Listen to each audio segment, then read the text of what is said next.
project, which was an experiment carried on at Montauk Point, New York, on the southeastern tip of Long Island. That's off of metropolitan New York.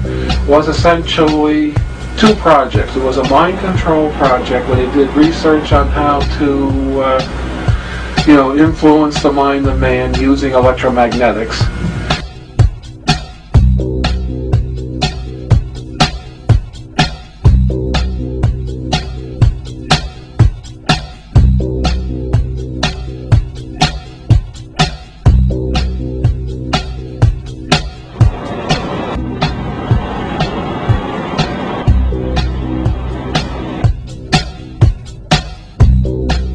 Montauk Monster, Part 2.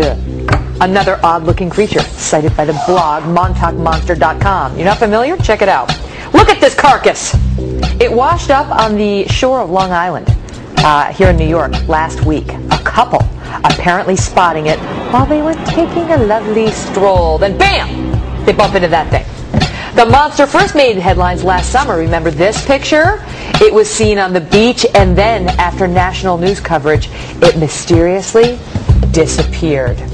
What the heck is this thing? Now, it is a fact that none of the animals that they use in their experiments is allowed to leave Plum Island alive.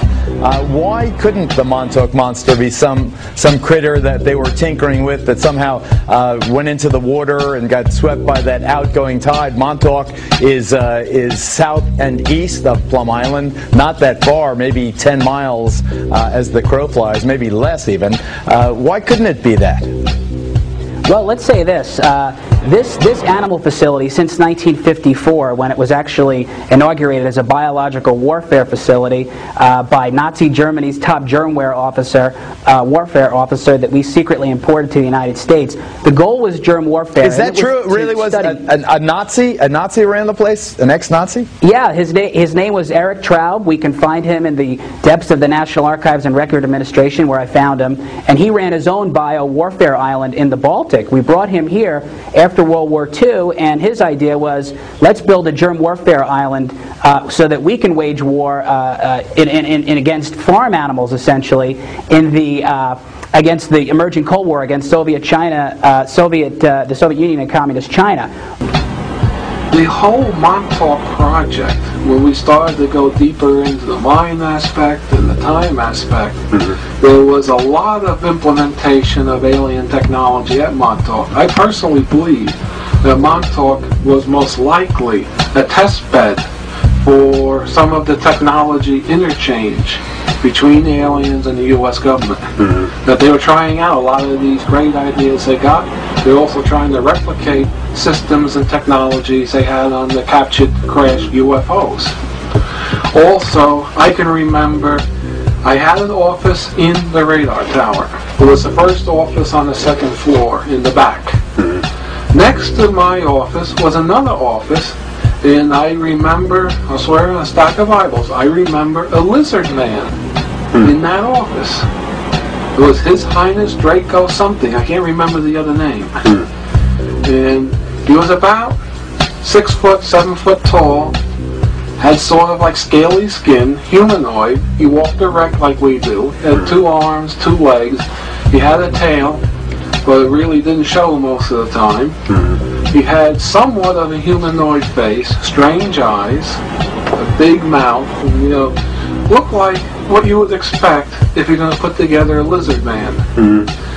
There was a being on Star Trek called the Gorn that Captain Kirk fought on this planet. This man that I worked next to sort of resembled that being.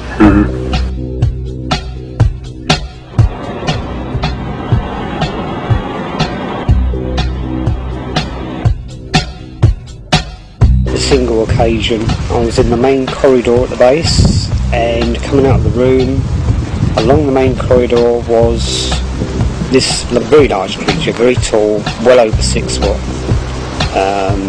being accompanied by 2 men in suits, which I took to be NSA operatives. They're the only ones who don't wear badges in the place. I just stopped in my tracks. Very, very shaken. I mean, it's a very powerful looking being, very difficult to describe, just very, very tall, very well built, very strong, well over, as I say, well over 6 feet. He must have towered at least a foot over my head. A greeny, browny, mottled type of skin. I tried to take in as many details as possible, but as I say, it literally caught me unawares. I was really put into shock.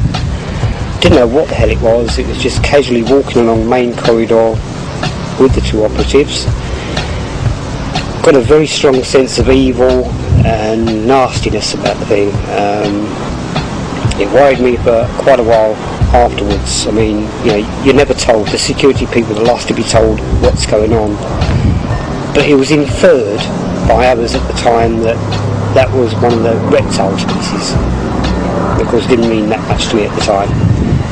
But every time you asked questions, no one wanted to answer. It was just strongly inferred that, yeah, that was a reptilian, you don't want to mess with that, and it was just left at that. But over the years, it just seems more and more plausible to me that that also was another creation from the base. It just, you know, there may well be reptilian races, but it's just as easy for the military to have actually made this thing, rather than it being an actual reptilian. Like the rest of them? Like the rest of them, yeah.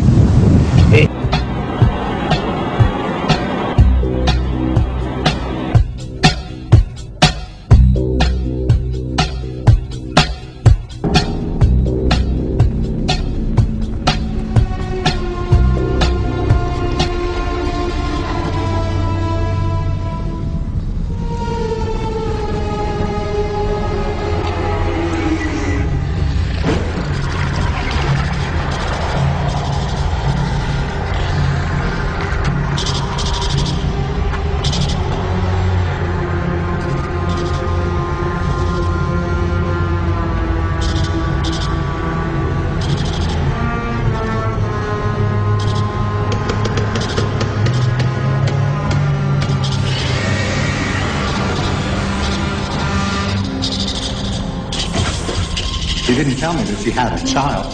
What was it I was supposed to do? Kill it. It's not an it, this is a child.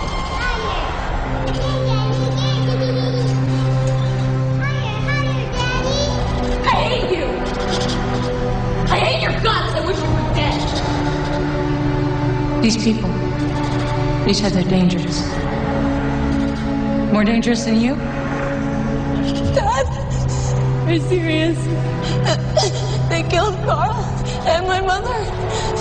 Please, Dad. Help me. She's not my daughter. She means nothing to me. So if you want to kill her, go ahead.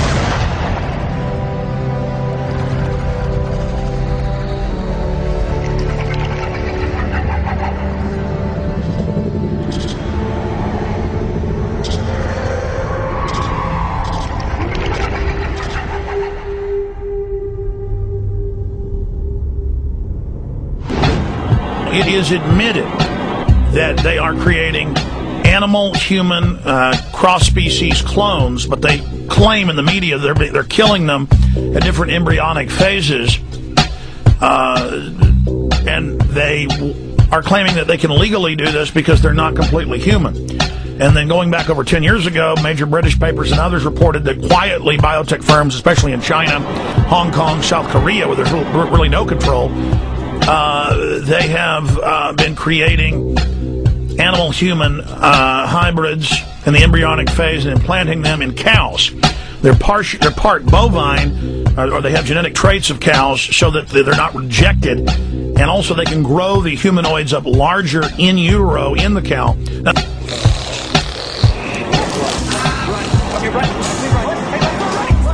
Right.